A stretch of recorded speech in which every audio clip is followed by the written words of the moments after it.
प्रवास करत असताना त्यांनी बाजूच्या प्रवाशाला हिंदीमध्ये म्हटलं की मला जागा हवी, कुठे उतरणार आहे, यावरनं हा वाद झाला.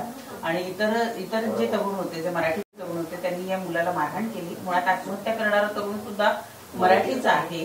त्याच्या पालकांचा असा आरोप आहे की त्याला जी मारहाण करण्यात आली त्यातून त्याला खूप अपमानास्पद वाटलं आणि त्यातून त्याने आत्महत्या केलेली आहे.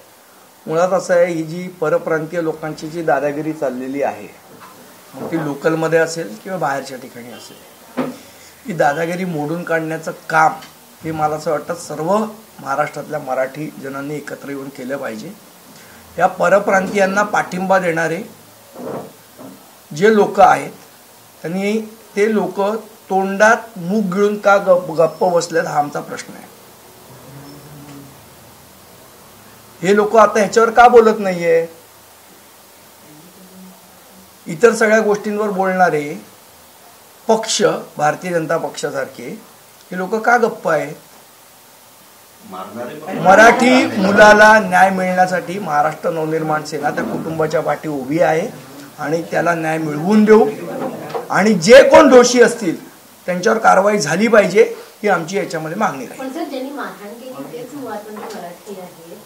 आणि ज्या मुद्द्यावर त्यांनी मारहाण केली की तू मराठी का बोलला नाहीस, म्हणजे मराठी बोलण्याच्या मुद्द्यावरून मराठीच माणसं मुळात असं आहे की या सगळ्या प्रकरणाची चौकशी आम्ही करायला लावू आणि त्या मुलाला न्याय मिळवून देऊ, कारण कोणीही आत्महत्या करणं कुठल्याही कारणासाठी योग्य नाही. संदीपजी, दुसरीकडे नवी मुंबईत आज एकच मिनिट, पण मनसे जी ही भूमिका घेतली आहे, या भूमिकेचा अशा पद्धतीनं जर इतर मराठी माणसं गैरवापर नाही, मला या गोष्टीचं समर्थन होऊच शकत नाही. त्या मुलाच्या कुटुंबियाच्या पाठी आम्ही उभे आहोत आणि त्याला आम्ही न्याय मिळवून देऊ. पण मग यातून तुम्ही इतर लोकांना काय संदेश द्याल की अशा पद्धतीने? नाही, मुळात सगळ्या मराठी माणसांनी एकत्र येऊन राहिलं पाहिजे. या महाराष्ट्राची आजची गरज आहे, ही आमची भूमिका आहे. संदीपजी, नवी मुंबईत आज छत्रपती शिवाजी महाराजांच्या पुतळ्याचं पुन्हा एकदा उद्घाटन हे होत आहे. याआधी अमित ठाकरेंनी जेव्हा उद्घाटन केलं त्यांच्यावर गुन्हा दाखल करण्याची वेळ आली होती. नेमकं कसं पाहता याकडे आता? मला आहे ना, एक लहानपणी पुस्तकात वाचलेली गोष्ट आठवते या सगळ्या गोष्टींवरनं. एकदा अकबर बादशाह आणि बिरबल हे समोरासमोर बसलेले. अकबर अत्तर लावत होता, तर अकबराच्या अत्तराच्या बाटलीतनं एक बूंद गालीच्यावर पडली. ती अकबराने असं बोट घेऊन उचलली, तर बिरबल हसायला लागला की एवढा मोठा बादशाह, एवढा मोठा जहापणा, आणि एक बूंद अत्तर खाली पडली तर ती त्यांनी बोटाने उचलून घेतली, म्हणून बिरबल हसायला लागला. अकबराला हर्ट झालं. अकबराने दुसऱ्या दिवशी एक हौद भरून अत्तर त्याच्यामध्ये टाकलं आणि सगळ्या लोकांना राज्यातल्या बोलवलं की तुम्ही ते आंघोळ करा. आणि मग त्यांनी बिरबलला विचारलं की बिरबल कैसा रहा? तेव्हा बिरबलांनी त्याला उत्तर दिलं, बूंद से गई सो हौद से नहीं आती. आता राज्य सरकारने कितीही उद्घाटन केली, किती मोठा कार्यक्रम केला, कितीही त्यांनी प्रेम दाखवण्याचा प्रयत्न केला, तरी जनतेला कळलेलं आहे की यांना शिवाजी महाराजांच्या बद्दल कुठलंही प्रेम नाही, कुठलाही आदर नाही. हे फक्त शिवाजी महाराजांचं नाव स्वतःच्या स्वार्थी राजकारणासाठी वापरतायत. त्यामुळे आजच्या उद्घाटन करणाऱ्यांना मी एवढंच सांगेन, त्यांना समजेल अशा भाषेत सांगेन, बिरबलाच्या वाक्यात सांगेन, बूंद से गई सो हौद से नहीं आता. भाजप शिवसेनेतील वादानंतर वारंवार शिंदे, मुख्यमंत्री एकनाथ शिंदे दिल्लीला जातात, अमित शहा सोबत मन की बात करतात. लाचारी वाटते काही? मला असं वाटतं, हा तर मी काल पण सांगितलं, दोन त्या पक्षांमधला विषय. त्यांनी एकमेकांवर प्रेम करावं, एकमेकांचा राग करावा, एकमेकांचे वाबाडे काढावेत, हे सगळं जनता बघते आणि जनता काय तो निर्णय घेईल दोघांबद्दल, तो त्यांचा इंटरनल प्रश्न आहे. राज्य सरकारनं एक GR काढलेला आहे की लोकप्रतिनिधी, विशेषतः त्याच्यामध्ये फक्त खासदार आणि आमदार यांचाच उल्लेख आहे की लोकप्रतिनिधींशी जे अधिकारी आहेत त्यांनी उभं राहून त्यांच्याशी व्यवस्थितपणे त्यांचा सन्मान करावा, त्यांच्याशी फोनवर सुद्धा बोलताना त्यांच्याशी चांगलं बोलावं. पण यामध्ये नगरसेवक असतील किंवा जे दुसरे लोकप्रतिनिधी आहेत त्यांचा मात्र उल्लेख नाही, कारण ते या जे नगरसेवक किंवा जिल्हा परिषद सदस्य, पंचायत समिती सदस्य असतात त्यांचं जास्तीत जास्त लोकांशी आणि अधिकाऱ्यांशी हे मला असं वाटतं जबरदस्तीने मान मिळवता येत नाही, तो लोकांच्या मनात तयार व्हावा लागतो. जर अशा परिस्थितीचा GR काढावा लागत असेल खासदार आणि आमदारांबद्दल, तर त्यांच्याबद्दल लोकांच्या मनात काय भावना आहेत हे दिसतं. आता आम्ही काय आमदार नाही खासदार नाही, पण आमच्याशी चांगले बोलतात अधिकारी. संदीपजी, राजगुरू नगर परिषद परत एकदा चर्चेत आली आहे. सध्या नगर परिषदेच्या निवडणुका आहेत. त्या नगर परिषदेच्या निवडणुकामध्ये नगरसेवक पदासाठी लिलाव झाल्याची प्राथमिक माहिती आहे, कन्फर्म होत नाही, पुष्टी नाहीये. मला असं वाटतं ज्या पद्धतीने निवडणुका होत आहेत ही गोष्ट पूर्ण महाराष्ट्राला शर्मेने मान खाली घालायला आहे.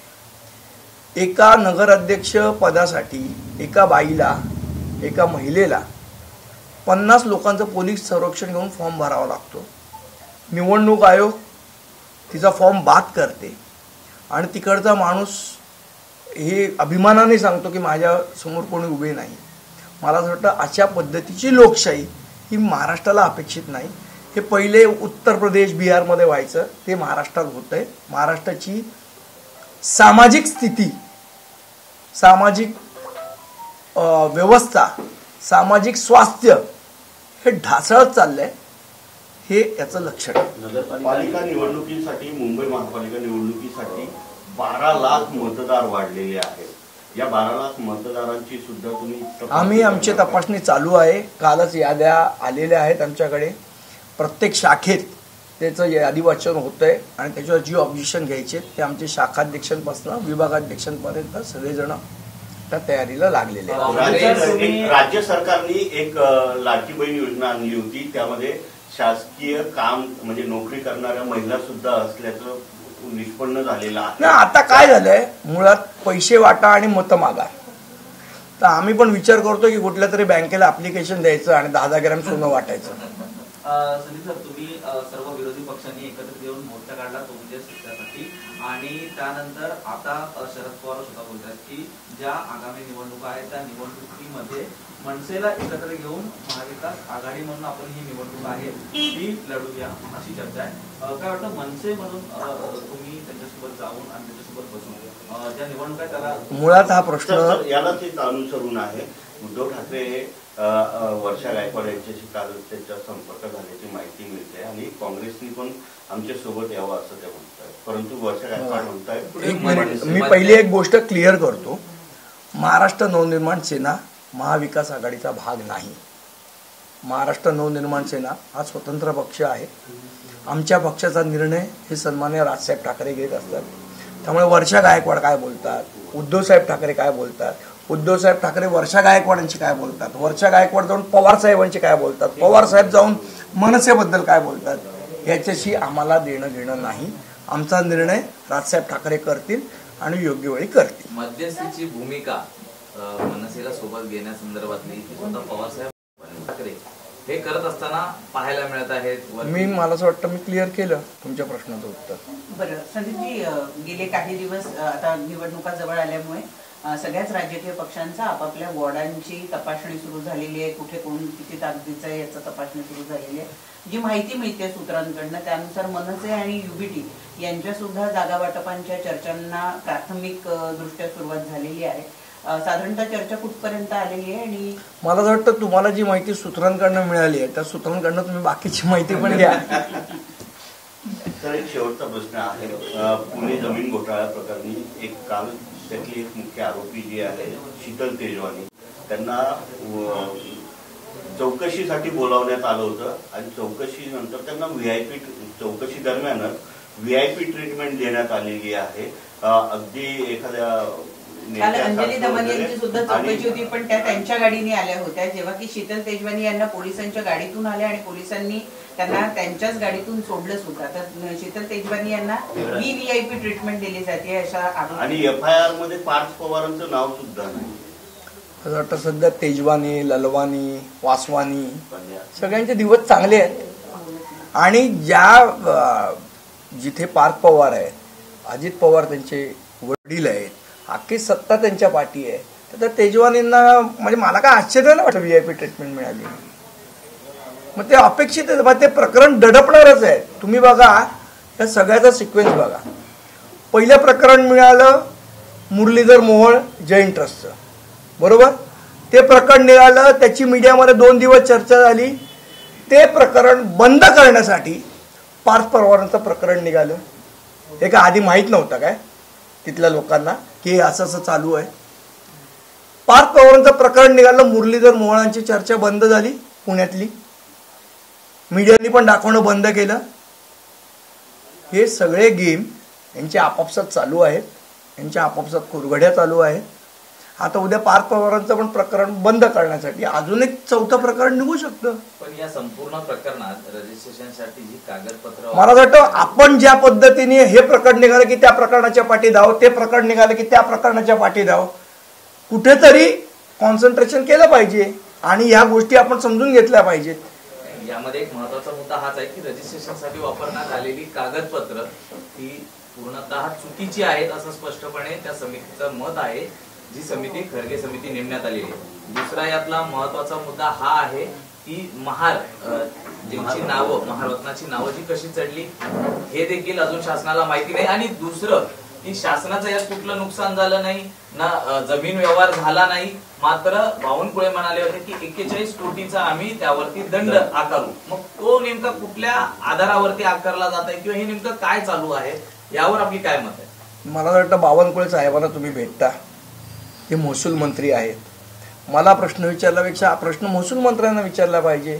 आता परवा ही झाली काय मंत्रिमंडळाची कॅबिनेट झाली, तुम्ही सगळेजण त्याच्यावर होतात की शिंदेंनी बहिष्कार घातला. हे जे महत्वाचे प्रश्न आहेत जनतेची, याचे प्रश्न विचारले पाहिजेत. तुम्ही चुकीच्या माणसाला चुकीचे प्रश्न विचारताय. तुम्ही हे प्रश्न सत्ताधारी पक्षांना विचारले पाहिजे की अहो पार्थ पवारांचं काय करताय, ते असे आहे, घोटाळा आहे. बावनकुळे साहेब रोज बाईट देताना बघता, तुम्ही हा प्रश्न सोडून बाकीचे शिंदेचे प्रश्न विचारता त्यांना. हे पण प्रश्न विचारत जा त्यांना, त्याची उत्तरं देत नाहीत ते. एक विरोधी पक्ष म्हणून आपली भूमिका काय ही देखील आम्हाला महत्वाचं वाटतं. आमची भूमिका तर स्पष्ट आहे, याच्यामध्ये घोटाळा झालेला आहे आणि याच्यामध्ये सरकारने चौकशी केली पाहिजे, दोषींना सजा दिली पाहिजे. याच्या व्यतिरिक्त कोणाचीच भूमिका असू शकत नाही. पण ज्यांनी सजा दिली पाहिजे, ज्यांनी न्याय केला पाहिजे, ज्यांनी मंत्रिपदाची शपथ घेताना म्हटलं मी कोणाला ममत्व भाव देणार नाही, कोणाविषयी दुश्मनी बाळगणार नाही, त्या लोकांनी उत्तर दिली पाहिजे ना. त्या शपथेची एकदा आठवण करून द्या त्यांना. विधेयकांच्या स्थानिक स्वराज्य संस्थांच्या निवडणुका ह्या कार्यकर्त्यांच्या निवडणुका आहे असं सत्ताधारी असेल विरोधक असतील हे सांगतायत. परंतु सत्ताधारी मात्र मुख्यमंत्र्यांचे नातेवाईक, त्याच्यानंतर गिरीश महाजन मंत्री आहेत त्यांचे नातेवाईक, जयकुमार रावल आहेत त्यांचे नातेवाईक, ते मात्र बिनविरोध निवडून येतात. मी आता मगाशीच म्हटलं की निवडणुका काय आता ही लोकशाहीला, महाराष्ट्राच्या स्पेशली या लोकशाहीला कळीमा फासणारी गोष्ट आहे जी सत्ताधारी पक्ष करते. दादागिरी करून, पैशाची आमिष दाखवून, हे काय चालेल. आज काय करतात, 2 भाऊ एकमेकांना लढवत आहेत तिथे कणकवलीत. यांची आपापसात एवढी भांडणं चालली आहेत, त्यांना काही पडलेली नाही. त्यांना एवढं पाहिजे, सत्ता पाहिजे. लोकांच्या प्रश्नांवर कोण बोलताना दिसतंय मला सांगा.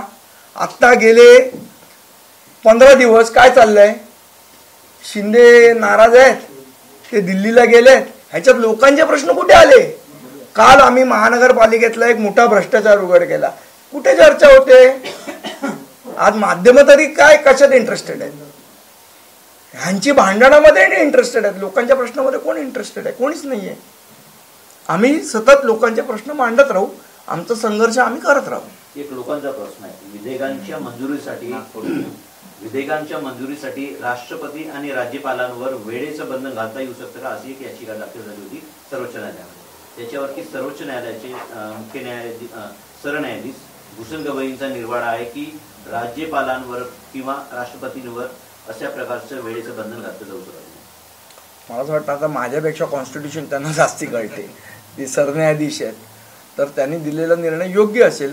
पण जर सगळ्यांना वाटत असेल की अशा प्रकारचं बंधन असावं राज्यपालांवर किंवा राष्ट्रपतींवर की त्यांनी वेळेत निर्णय घेतला पाहिजे जे लोकहितासाठी आहे, तर तशा पद्धतीचं संशोधन हे घटनेमध्ये करायला पाहिजे आणि ते काम संसदेचं आहे.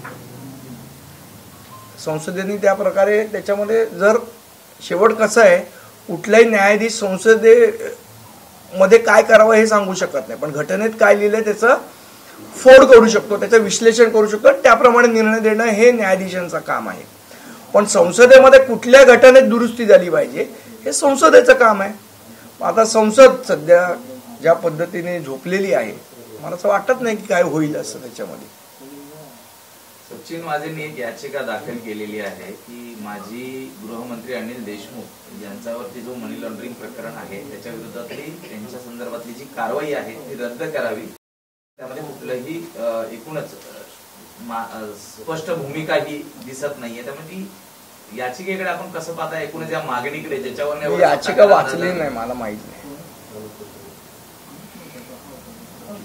आणि मी काही न्यायाधीश नाही की सचिन वाझेंनी केलेली याचिका बरोबर आहे चुकीची आहे. त्यावर एवढं राजकारण झालं. ठीक आहे ना, आता कोर्टात आहे ना विषय, कोर्ट निर्णय देईल त्याचा. धन्यवाद. ओके. लोकांचा प्रश्न विचारला.